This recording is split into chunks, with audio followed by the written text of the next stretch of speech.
Hi everybody, I'm here, Alissa from Latina magazine. I'm with Oscar Enye, the wonderful DJ, producer, gorgeous, Brooklyn-based Honduran god.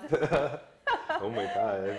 That was a very strong intro. Yeah, that's like the best intro I've ever gotten. Thank you. I've been following you for quite a long time, been going to Papi Juice events and going to sets that you've done also at different museums, and so it's really just amazing to be sitting with you finally and just getting to meet you in person. Yeah, no, thank you for having me.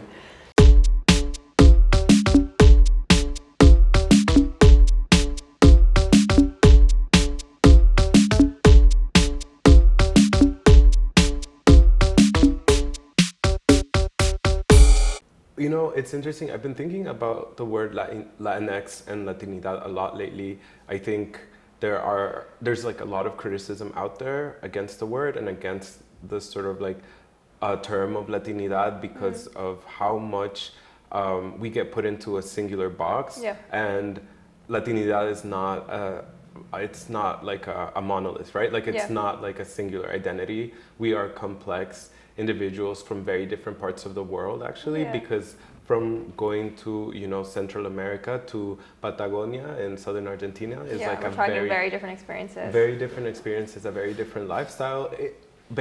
Even just thinking about the weather, right? Yeah. Like all so kinds of things. Yeah. It's kind of interesting to me to sort of challenge that notion of Latinidad and Latinx, but also have an understanding of the general. There is something that's useful about it in that it allows us to create and consolidate, I feel like, our power in some ways, especially when living in the US, where we're able to think about us and like our cultural sort of like sharing that we have with other folks from Central South America and the Caribbean, and be able to like organize and build movements through that power and through that identity of Latinx or Latinidad. I do identify as Latinx. I always tell people though that I'm Honduran, so that's something that I always try to sort of bring up in conversation. If somebody asks me where I'm from, I will always say I'm Honduran, Honduran American, before saying Latinx, and then people are like, oh, so you're Latin? I'm like, yeah. Yeah. Again, it's this thing where we put so much weight on the singular meaning of words, but language is forever evolving, and this isn't the perfect term, and we're gonna keep searching for that term, and maybe that term's just gonna keep evolving as well, right? Like it's never gonna be like an all-encompassing for like all recognizing and like all-inclusive term. I think I really like sort of the movement towards adding the E instead of the Latina, X. Latina, like that sounds kind of like nice to me. It also sort of goes back to the root of like Latin as like a language. I find it just feels a little bit better and like a little bit more like grammarly appropriate. Oh, that's the thing. Like no one really knows how to say Latinx too. Like it's hard to kind of address. Sometimes people call it Latinx and etc. So I do think Latina does have a certain ring to it for sure. It's really interesting that we're having this conversation together, actually, because I'm just finished with a consultancy for this local arts nonprofit where they asked me to think about the different ways in which they can improve their engagement of Latinx audiences and Spanish-speaking audiences. So I've been thinking a lot about the intersection between language and identity as it pertains to Latinx, Central South American, Caribbean folks. That's why, for example, my artist name, Oscar Enye, like as I was like thinking about what I wanted to, like what I wanted my name to sort of, how I wanted my name to resonate with people, I thought that I didn't want people to question like where I was from. Like I kind of wanted them to know from the jump that this is somebody that's from, like from Honduras or like from like Central America. Like that was like super important for me to have this sort of like Latina like connotation to my name attached to my name, and like Spanish speaking connotation attached to my name was something that I really wanted, and that's why the Enya is there. And the Enya is like such a big part of like, I don't know, it's very important to me. And it's your name. I mean, it's important. No, for sure. And then it's also like, it's constantly a thing where people are always, not always, but there's been multiple times where people, for example, aren't able to put it in a flyer, for example, and then they... Is it because of the typography? Yeah, the typeface. So they text me, they're like, oh, is it okay if your name doesn't have the tilde? Or they don't even text me, they're like, oh, sorry, we just couldn't figure it out. And I'm always like, no, like you have to include it. Like you have to include it, like that's part, like that's my name, you know? Latinx people are often erased and Hondurans are even especially erased. And I want to ask you just about, you know, for yourself being a Honduran American and how you shared that you identify Honduran American even before Latinx at times. What does it mean to be Honduran American today? There's always specific identities that are tied to you. The amount of times, I mean, we're in New York, right? And the amount of times that I walk into places and they're like, yo, what's up? Like, you Dominican?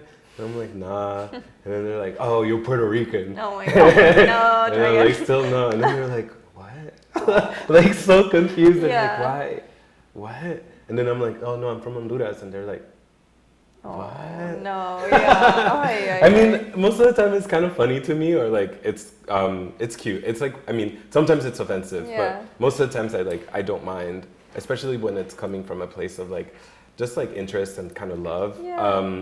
But it's definitely, you know, something, that's why it's super important for me to talk about my background, being from Honduras, my family all being grown up there, having lived there, like a lot of our lives there.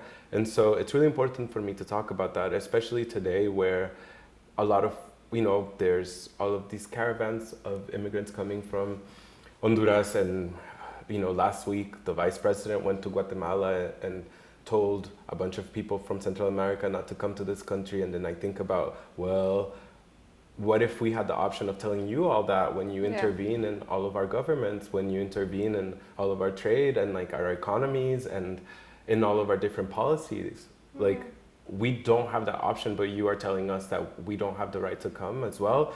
There are people literally escaping state-sanctioned violence in Honduras today, and that violence is due to and fueled by some U.S. policies that age from, you know, the 1960s to today. And so it's really important for me to raise awareness around that, to raise awareness about like what it means to be Central American today, being queer, being Honduran. Whenever I get this like platform, I'm always like very excited to like talk about it. And hopefully, you know, it hits home to someone, because I wish, you know, that I would have had like somebody to like even look at when I was growing up or when I was younger. What's your personal experience been around the idea of shame, and if it does intersect at all with, you know, now maybe in fact pride, and not pride in the capital Pride Month sense, but just like an evolution from something that once was shameful for yourself that now you are actually quite prideful of? My friends and I have been talking a lot about how this is a month that's supposed to celebrate queer people and like center queer joy, you know, and center like the wellness and the life of queer people. But at the same time, it's also the time when we get tapped to do the most things and to do everything this month. And it's like, baby, we exist 300 all day, all day, every day. We exist all days, every year, every month. It doesn't, you just don't have to hit me up to do something in June. Like, it would be so much more impactful if, you know, we did this on a Wednesday in November, you know? Or whatever, I'm just saying whatever, but like, I'm thinking just how much our own, even though it's supposed to center our life and our joy and our wellness, as queer people, this is a time when we actually feel the most stressed, the most overworked, and the most sort of taken advantage of because of our identities. My experience in general with prides, it kind of varies a lot. I think, you know, it is the birth of Papi Juice, so it's definitely been a journey for us, even as an art collective, in our intentionality, in our way of working. You know, we're constantly shifting it. We're not perfect, and we're always evolving in the way that we're talking about things, in the ways that we're thinking about our work, because at the end of the day, we do want to make it as inclusive as possible to everyone, knowing that we cannot include everyone also at the same time, right? Like, that we can't be the representation of everyone, because at the end of the day, like, queer people and everybody under our umbrella is of a different experience, and there are multiple experiences to be had, and very complex. But from the beginning, I mean, it was, you know, we were told this owner of a bar here in Brooklyn, I think she's Latina, she came up, we had a party at the bar once when we were younger, when you know, like, Back you know what I in mean? the day. Yeah. And then we had a party at her space, and then it went really well. It was like the busiest night that they ever had and stuff. Yeah. I mean, I'm not surprised. Yeah. And so we had a meeting with her, and then she was just like, yeah, like, you know, you guys are more like café con leche on like a Sunday afternoon. Like, I don't think you guys can have a night here. Also, we're not a gay bar, so we wouldn't want to be known as one, and we already have a gay party, so we can't give you a night here. And then also, you're kind of niche.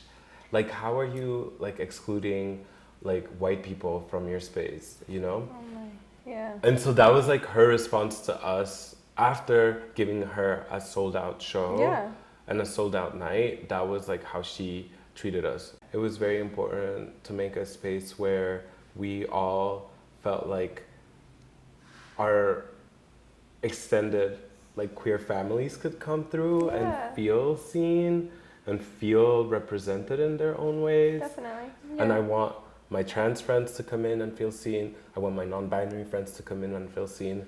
My lesbian girls to come in and feel seen. Yeah. Like, bye, guys, let's go. Everyone, like everybody, yeah. everybody. Like, obviously, like, it's not perfect and it may not happen in that way, but I hope that, you know, every day and every event for us is like a new learning point. And so I hope that we keep evolving, and hopefully like at some point it feels right to most people or the people that attend. But, you know, as collectives evolve, we were actually 4 members for a while, and the 4th member was a photographer. They were our in-house photographer. But as time went on, you know, our like missions changed, and so we parted ways, or like they parted ways from the collective.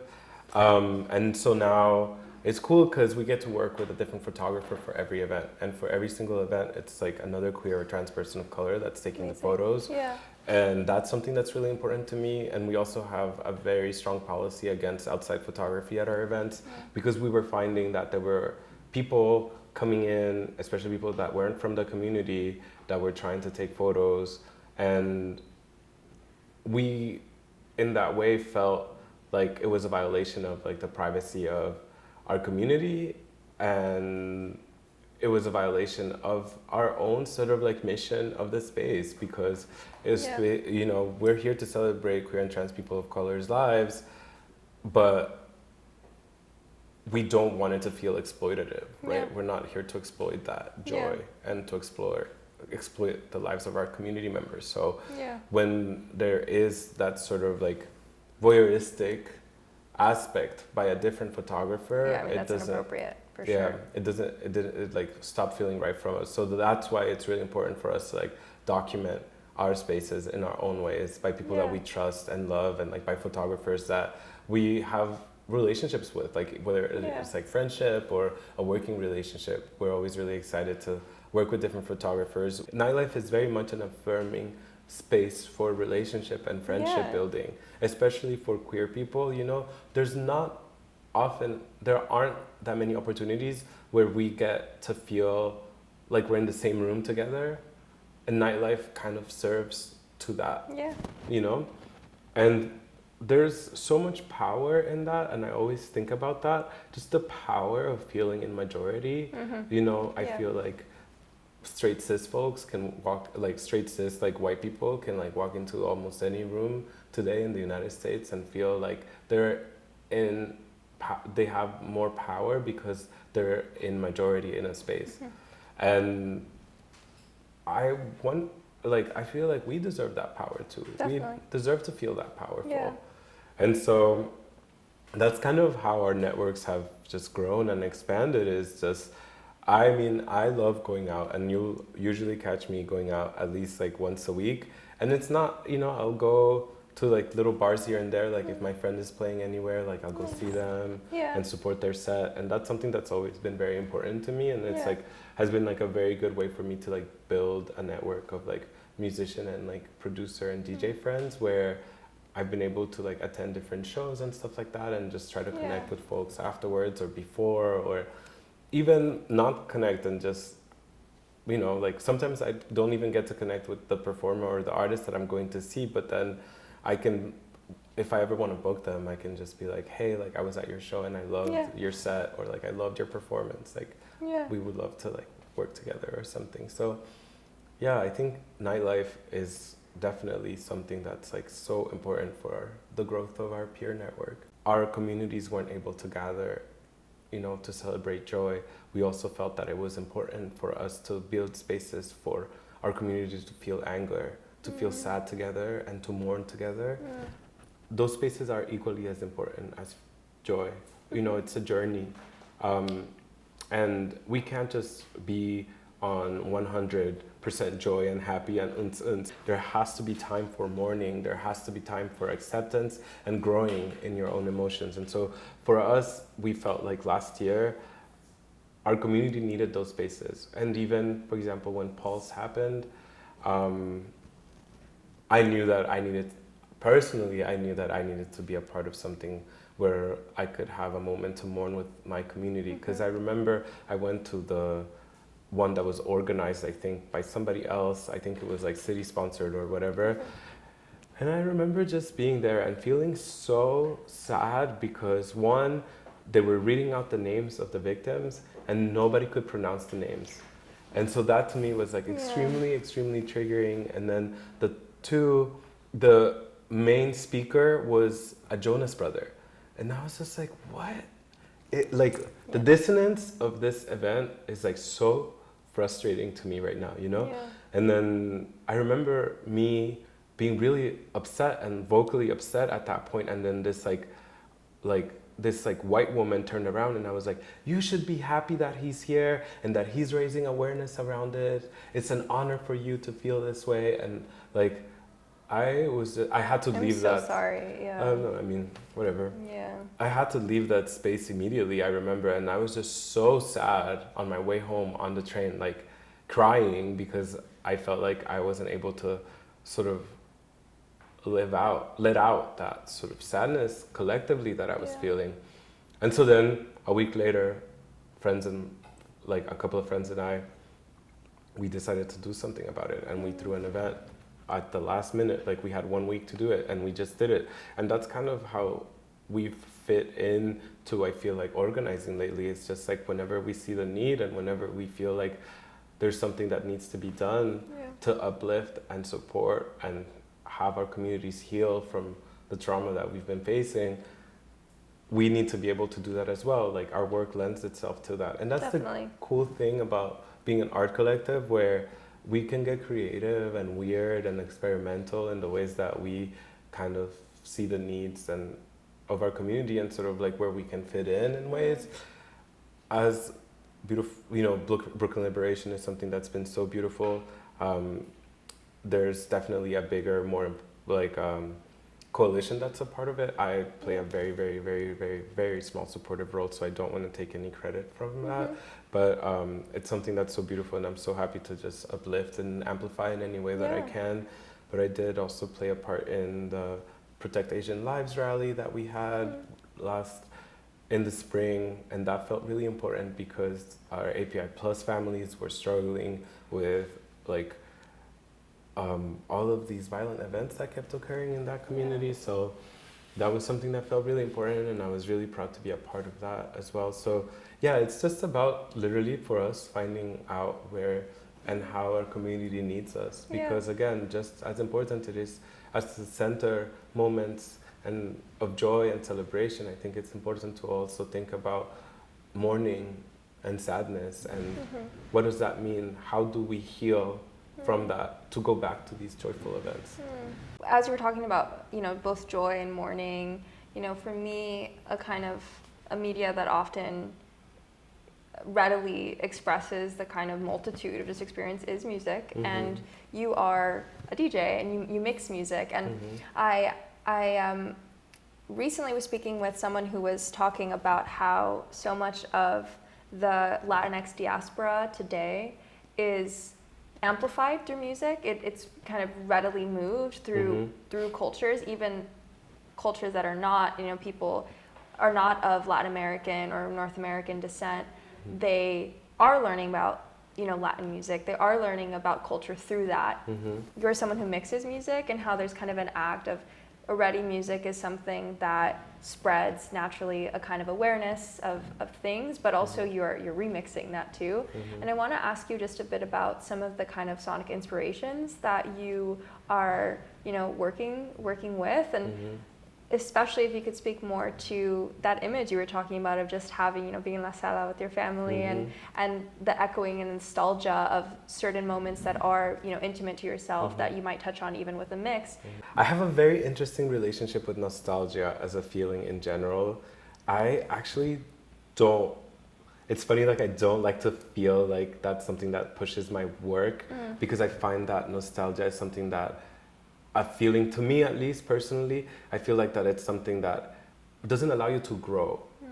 Like it's something so specific to such a specific time that it doesn't allow room for growth. And so I often think of those moments of La Sala, thinking about that. That's part of my lived experience, and they got me to where I am, but they don't define me in a way, right? It's just a multiple, like part of like the multitude of experiences and sort of lives that I feel like I've lived in a way, and sonically at least, and that's like a huge inspiration of mine, is to try to mix all of that together and have it be like what the experience is today.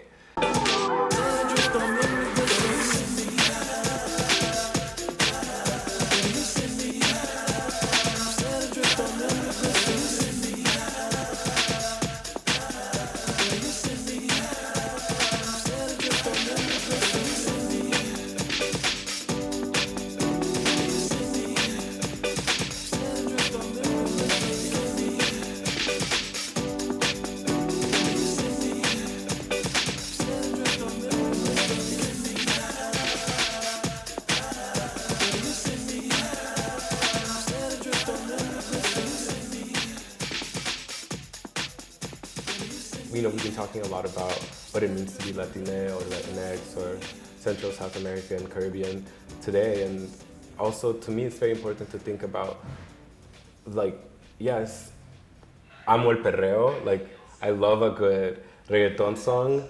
Bad Bunny, we love. But at the same time, like, that's not the only thing that's, like, that's not the only genre of music that's coming out of Latin America. There's histories of and legacies of experimental music from Latin America, including electronic music, including all sorts of music. So I always love challenging this notion of like, oh yeah, you're Latin, so like you're a Latin DJ, so you're gonna only play reggaeton. And it's like, no. It's just something that I'm grateful for, to be able to just give folks to give me the room to experiment and to draw from all of the different moments in my life that have inspired me. What's the most Libra shit you do? Oh my God, I'm so indecisive.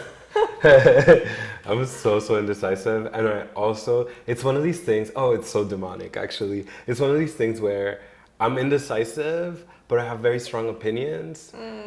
And so... What a combo. I know. And so whenever, for example, I'm with friends and we are picking a place to eat at, for example, I will put out all of these different options, and then my friends are always just like, they will say something and I'll be like, no, but what about this? And then they're like, you wanted that from the beginning, just say that,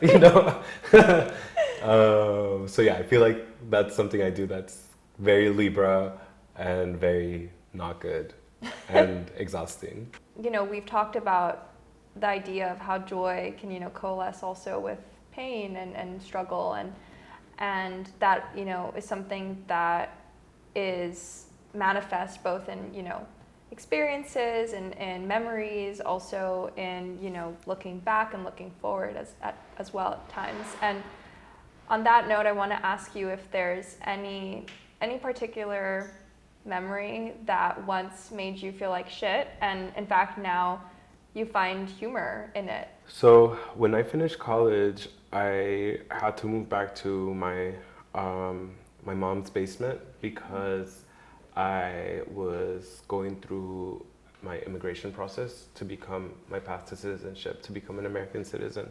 And I had to make that choice, and it was like extremely difficult because I had led a very like open life in college. I had a partner, we used to live together. I was, you know, like 21 or whatever, but we still like, you know, we were together for a couple of years. Yeah. And we used to live together, and then I had to move back to like my mom's basement in the suburbs of Washington, D.C. And as a queer person, I felt like that was, at the time, I felt like it was such a step backwards in terms of like my own journey into growing into like my queerness and growing into even my politics. And now that, you know, that year is so far in my past, it's led me to where I am today. I wouldn't be where I am today, and in my own sort of like in every single way, even in the relationship with my mom, where I had to sit her down at some point and I told her, I was like, do you realize that I left a partner? You don't accept me as your queer son, so how are we gonna keep having this relationship? Like, you have to see me and all of like my identities, otherwise I will see you at Christmas. I will see, you know, that's the kind of relationship that we're gonna have. And then it was a huge turning point in my relationship with my own mom, with my mommy, where like, she was like, oh shit, you're right. Like, I need to, I need to be a better, like, I need to like have more sort of like compassion for where you're coming from and for your like experience as a queer person, and be more accepting of that even. Yeah. I felt like at the time she hadn't fully accepted that yet, and by me moving back and us sharing such close space together, I was able to have this really difficult conversation with her that I'm not sure I would have had for many, many years after, if it wasn't for that year, for example. So that's like one of the little things that I was able to do during that time. I was also able to secure my move to New York at that time. So I don't know. So like foundational to what's going on these days. That's exactly. a big time, Yeah, exactly. So there are positives in difficulty. There are positives in conflict. It's just a matter of how you move past it. Well, I think that's a very fitting way to wrap up our conversation. Thank you so much, Oscar, for chatting with me. It's been wonderful just to learn more about your background, more about the work that you do, and also just shoot the shit a little bit too. Yes, thank you. Thank you for having me. Un abrazo.